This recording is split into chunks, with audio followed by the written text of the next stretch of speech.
Please stand for the Pledge of Allegiance. I pledge allegiance to the flag of the United States of America and to the republic for which it stands, one nation, under God, indivisible, with liberty and justice for all.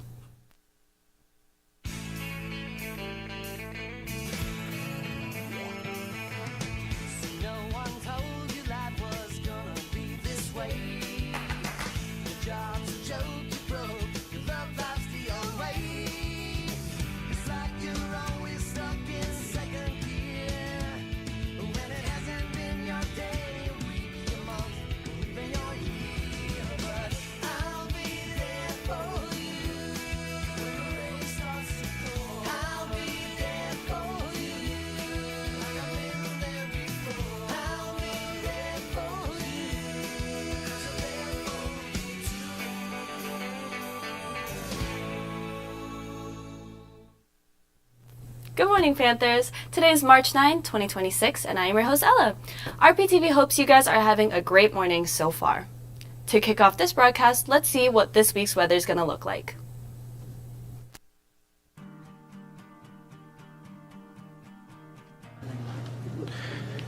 Good morning, Panthers. I'm a leprechaun, and welcome back to your weekly weather. Get excited because some warm weather is coming ahead. On Monday, the 9th, abundant sunshine, high 69 degrees, clear skies, low near 45 degrees, and make sure to get outside and get in that sunshine. It's going to be really nice on Monday. On Tuesday, the 10th, mainly sunny, highs around 75 degrees. Yes, Panthers, I said 75. And can you believe it? It's getting really warm.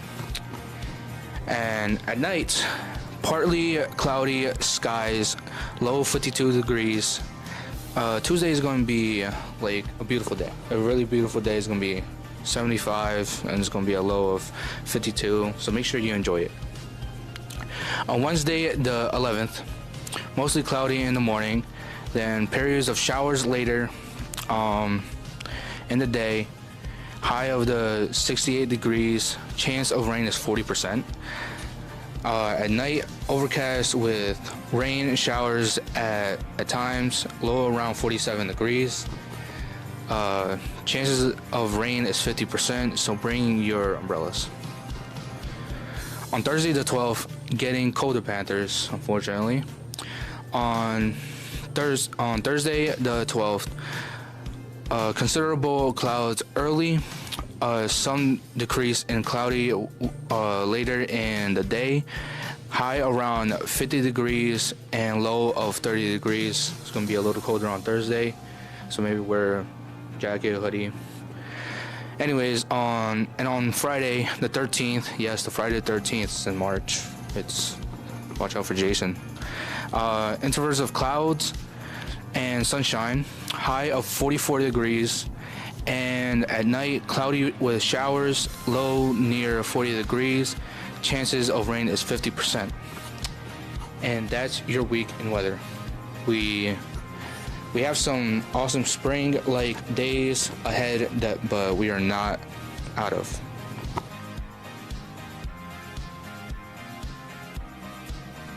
Looks like a huge bump in temperature for us midweek. A possible 74 degrees on Tuesday. Finally, great time for everyone to get some fresh air. Next up, we have our last week this morning. Let's see what's been happening in the world. Suburbs. 4 of the 6 U.S. soldiers killed in the Iran war were identified Tuesday by the Pentagon as members of the Army Reserve from different states who worked in logistics and kept troops supplied with food and equipment.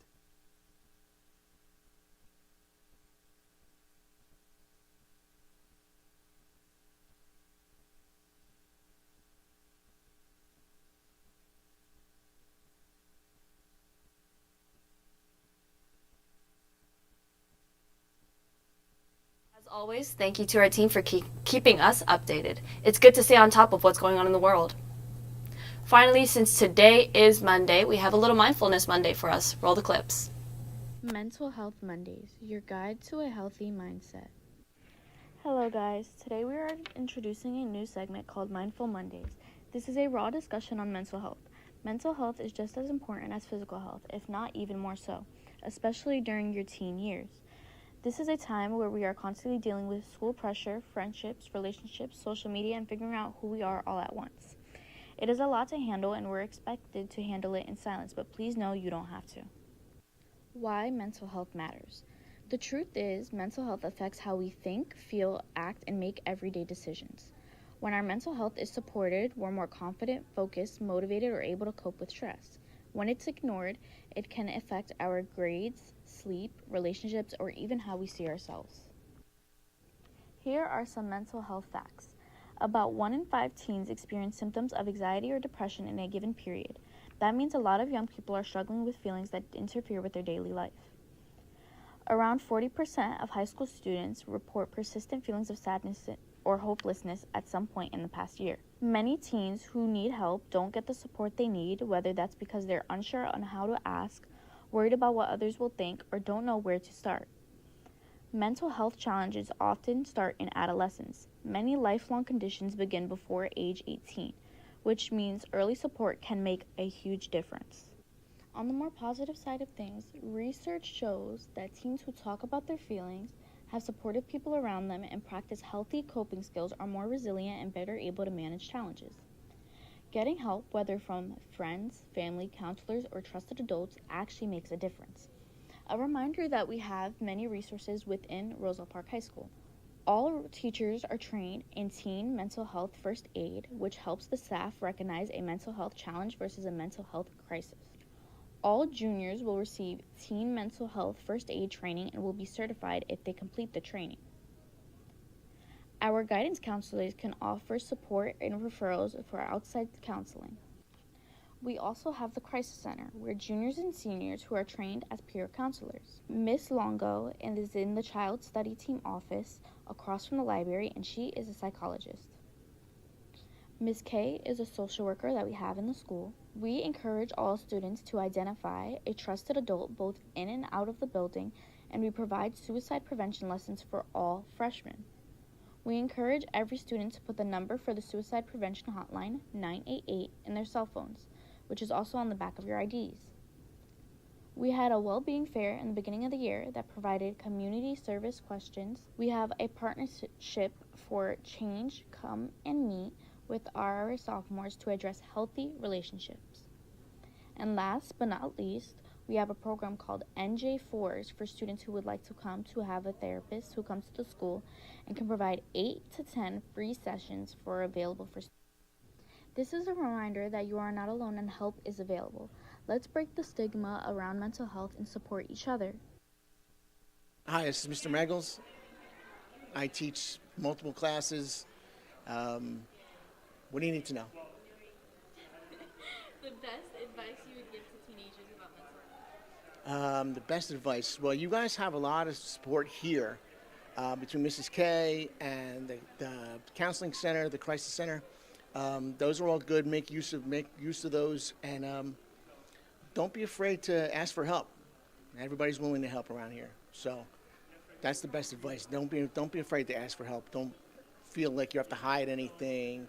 Just find somebody you trust and let them know. Hello, I'm Mr. Zong. So the best piece of advice I can give for teenagers is you have a whole lot of time ahead of you. You're going to go through a lot of changes. So whatever you feel right now, if it's difficult, it'll get better. Hello, everyone. I'm Mr. Trezza. I teach AP Psychology, CP Psychology, and AP Human Geography. And the lady behind the camera would like me to give advice to adolescents and things you should look out for in your adolescent years. Always be willing to talk about the things that are going on, whether they're good or bad, so that people can help guide you in the direction with their previous experiences, would be the best advice I could give. Hi, this is Ms. Costa, and we're talking about mental health advice for teenagers. I say, first of all, we teach teen mental health first aid junior year. It's awesome. Can't wait to teach you all junior year. I would say talk to someone. Always talk to someone if you're feeling, if you're struggling. Good morning. This is Senior Resource Officer Powers. And the best advice I can give to any teenager is to never fall into peer pressure. Don't let anybody tell you what you can and can't do. Always do your best and strive for big heights. Hi, I'm Nurse Kelly, and my best advice to teenagers regarding mental health would be to talk, to find somebody that, or people that you can talk to, and to really be open and honest, and just find that person. So cute.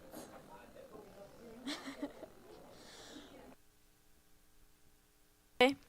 Talk to somebody, find someone you trust, let it out, and love yourself. Wait. This is gonna be 98% of bloopers. Fun fact. Unfortunately, Delaney made a mistake and she recorded a whole video without the mic on.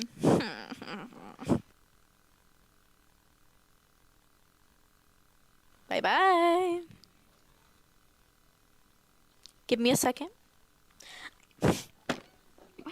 Let's all help each other be mindful every Monday to start every week with healthy coping skills. That's all. See you next Monday to be an additional support system of mental health. Bye. Thank you to Dailani for her information about Mindful Monday. We had some technical difficulties on our last week this morning, so we're going to run back. Thank you guys for being so patient.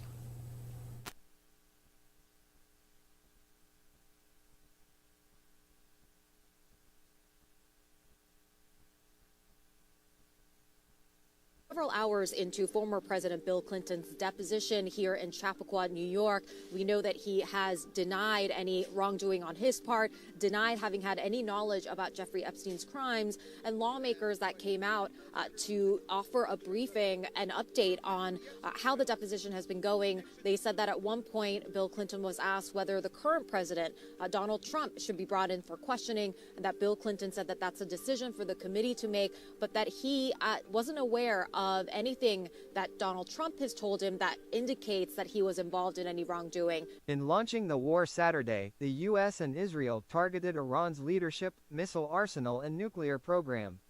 Leaders have also suggested that toppling the government is a goal, and Iranian Supreme Leader Ayatollah Ali Khamenei was killed on the first day of strikes. But the exact aims and timelines have repeatedly shifted, and the conflict increasingly appeared to be open-ended. The war has killed more than 1,200 people in Iran, more than 70 in Lebanon, and around a dozen in Israel, according to officials in those countries. It has disrupted the supply of the world's oil and gas, snarled international shipping, and stranded hundreds of thousands of travelers in the Middle East. As of March 2026, the Middle East is experiencing intense, violent escalation, marked by a fourth day of U.S. and Israeli military strikes against Iranian targets, causing regional instability, civilian casualties, and disrupted transport routes. This conflict, involving retaliatory strikes, has broadened to include Lebanon, the Gulf, and increased ACLED conflict monitoring. Strikes in Iran. Explosions lit up the sky in Tehran after Israel said it had begun a broad-scale wave of strikes there. CNN saw thick black smoke in the capital, while state media reported that a busy shopping street was hit. Tehran residents tell CNN they experienced the worst night of airstrikes since the war began. Panic in Beirut. Fresh strikes also hit Beirut, hours after Israel said it targeted Hezbollah sites overnight in the Lebanese capital's southern suburbs. 4 of the 6 U.S. soldiers killed in the Iran war were identified Tuesday by the Pentagon as members of the Army Reserve from different states who worked in logistics and kept troops supplied with food and equipment.